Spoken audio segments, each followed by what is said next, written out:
Okay, lecture 27, the carbonyl group. Alright, so know that term. You can move pretty fast with this. Draw a carbonyl group and discuss its angle and polarity.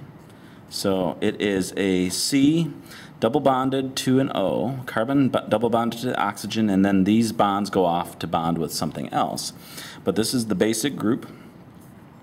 This side has a slightly negative charge, this side slightly positive. So it's not a full-blown ionic type of charge, but just the polarity here. So, and then we also show it the polarity of the bond with this arrow. And this shows the movement of the electrons from the positive side to the negative side. And then the bond angle is about 120 degrees. That oxygen actually, because of the lone pairs and then this double bond, actually makes it slightly less than 120 degrees.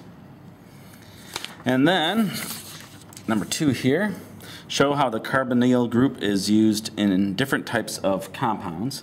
So we can have the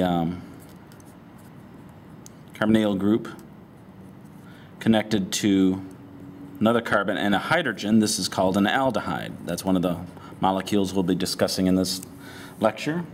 Then the carbonyl group can then be connected to 2 carbons. Like this as an example, this is called a ketone. And then the carbonyl group could be connected to an oxygen and a hydrogen to create a carboxylic acid. And then the last one is where the carbonyl group is attached to an oxygen, carbon here, and then another carbon. And this is called an ester. Make sure I have nothing else missing here. So these are all functional groups that will, types of molecules that will incorporate that C double bonded to the oxygen.